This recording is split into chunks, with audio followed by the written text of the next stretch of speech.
À l'approche de la fin de l'année, SpaceX passe déjà à son prochain chapitre, l'ère du Starship V3. Il n'y a pas longtemps, le deuxième propulseur V3 de l'histoire a été entièrement assemblé et préparé pour sa première série de tests. Après ce qui s'est passé avec le premier booster V3, qu'est-ce que SpaceX a changé pour éviter les mêmes problèmes cette fois-ci? Voyons cela de plus près.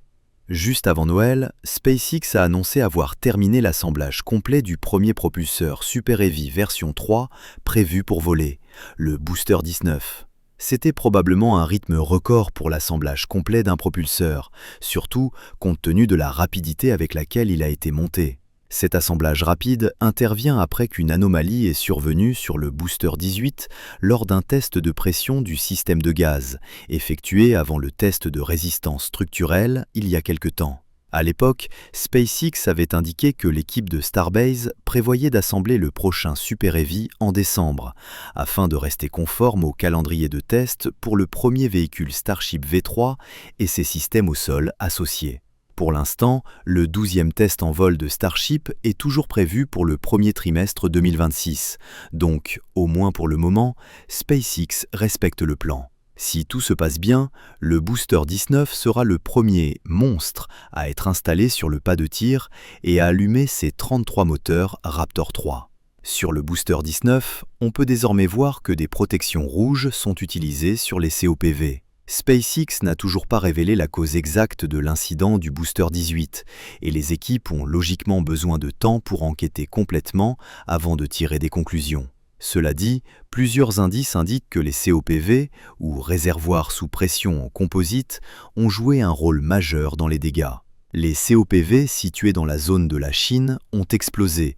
Le trou dans le propulseur correspond précisément à cet endroit, et de la vapeur a été observée s'échappant de la Chine avant que le réservoir principal ne se fissure. Et bien sûr, il y a aussi l'incident du Starship 36, qui impliquait également des COPV. Dans une mise à jour après l'explosion du Ship 36, SpaceX a indiqué: pour résoudre le problème, les COPV des vols à venir fonctionneront à une pression réduite, avec des inspections et tests de résistance supplémentaires avant le chargement des propergols réactifs sur un véhicule. SpaceX a également mis à jour ses critères d'acceptation des COPV et développé une nouvelle méthode d'évaluation non destructive pour détecter les dommages internes aux COPV.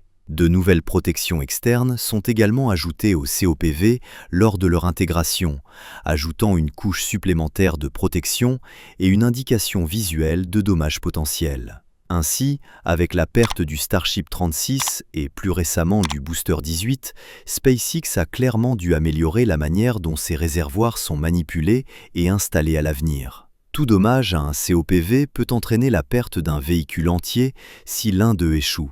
C'est pourquoi les COPV apparaissent désormais dans une nouvelle couleur rouge-orangé au lieu du noir habituel.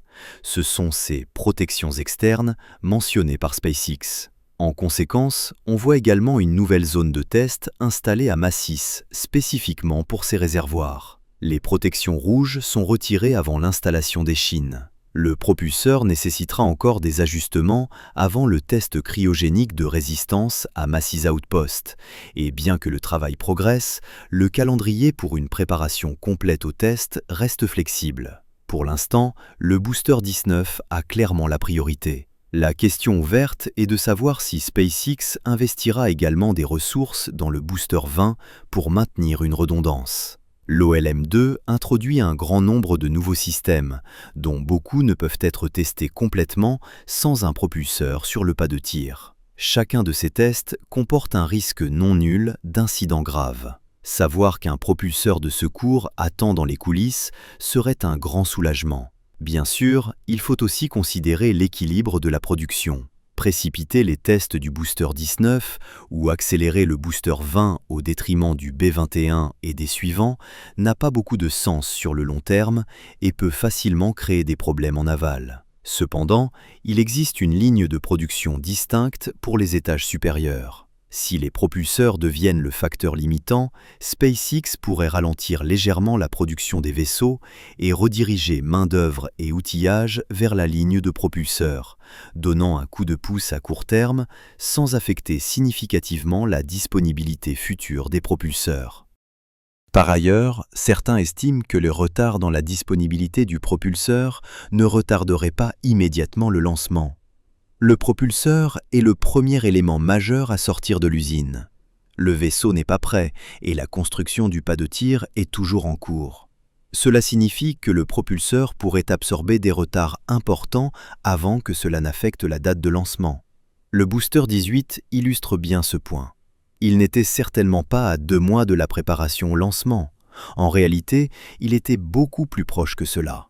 Bien que le calendrier annoncé pour le booster 19 soit ambitieux, les délais passés doivent être considérés comme une limite supérieure plutôt qu'une attente fixe. À mesure que les processus mûrissent, les calendriers se compressent presque toujours, surtout entre la première et la deuxième itération, où les gains d'efficacité sont généralement les plus importants. Et c'est exactement ce que dit le tweet de SpaceX. Le booster 18 était en avance sur le calendrier du vaisseau et du pas de tir, tandis que le booster 19 est désormais à peu près aligné avec eux. Cette interprétation correspond à ce que nous voyons. Le propulseur se dirige déjà vers les tests, tandis que le vaisseau reste dans le hangar et que le pas de tir est encore loin d'être terminé. Cela concorde également avec les déclarations de SpaceX. Si le fait d'avoir un propulseur assemblé d'ici la fin décembre le met dans les temps avec le vaisseau et le pas de tir, alors par définition, le propulseur précédent était en avance sur ce rythme. Au début du programme, un véhicule quasi identique suivait souvent de près chaque prototype de test.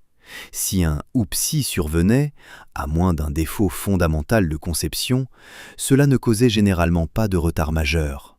Le véhicule suivant finissait souvent dans le Rocket Garden, les leçons apprises étant intégrées à l'unité suivante. Cela explique également une question fréquente. Pourquoi SpaceX a-t-il construit environ 19 propulseurs et près de 40 vaisseaux alors que seuls quelques-uns ont réellement volé? Ces véhicules ne sont pas des déchets. Ils constituent une assurance planifiée et des outils d'apprentissage. Si SpaceX peut produire régulièrement un propulseur, disons toutes les 3 semaines par exemple, alors accélérer le B-20 pour suivre le B-19 de quelques semaines et livrer le B-21 5 semaines plus tard fournirait une assurance précieuse. Cette marge permettrait de modifier les véhicules sans transformer chaque problème en crise de calendrier. Alternativement, la main-d'œuvre pourrait être temporairement déplacée d'autres secteurs pour maintenir le B-21 sur son calendrier initial, ne prenant du temps supplémentaire que si des modifications s'avèrent réellement nécessaires, plutôt que d'inclure ce retard dans le plan dès le départ.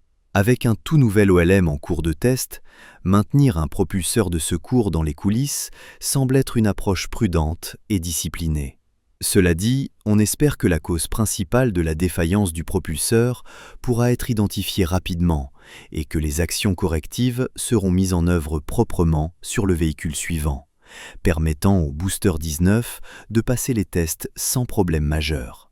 Honnêtement, la perte du premier booster V3 lors des tests n'est pas si surprenante. Cette version est remplie d'améliorations qui la font presque ressembler à un véhicule entièrement nouveau. L'un des changements les plus significatifs est le grand conduit central de méthane, que SpaceX décrit comme comparable en diamètre à un Falcon 9. Super Heavy est conçu pour revenir et se poser doucement près de la tour de lancement, donc sa structure doit supporter des charges aérodynamiques, structurelles et d'atterrissage importantes. À la base du réservoir de méthane, le flux se divise en plusieurs lignes pour alimenter les 33 moteurs Raptor, ajoutant complexité et nouveaux défis structurels. SpaceX a également introduit un réservoir d'oxygène liquide dédié, monté sur le côté du propulseur. Ce réservoir reste presque plein pendant tout le vol et est réservé spécifiquement pour la dernière combustion d'atterrissage. Pendant l'ascension et les combustions précédentes, les moteurs tirent probablement du réservoir principal de l'OX. Après la combustion de retour, les vannes changent pour que les moteurs internes soient alimentés par le réservoir latéral. Cela garantit que lorsque Super Heavy rallume ses moteurs pour la descente finale et l'accrochage à la tour, l'oxygène est stable, propre et prévisible. Et ce ne sont là que quelques-uns des changements internes. À l'extérieur, il y a également des mises à jour majeures. des grilles de guidage renforcées servant également de point d'accroche, un anneau de hot staging repensé et de nombreuses autres améliorations structurelles et systèmes.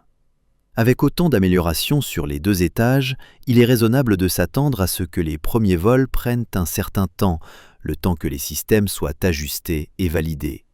Cependant, ces premiers vols poseront les bases de tout ce qui suivra.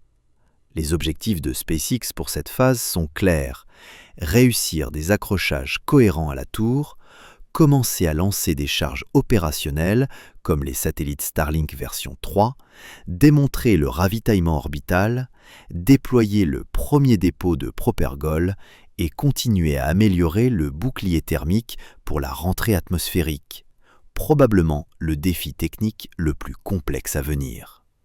De plus, de toutes nouvelles plateformes de lancement seront opérationnelles en Floride et au Texas, suivant la même architecture que le Pad 2. Ensemble, ces étapes marquent la transition des tests expérimentaux vers un véritable système Starship opérationnel.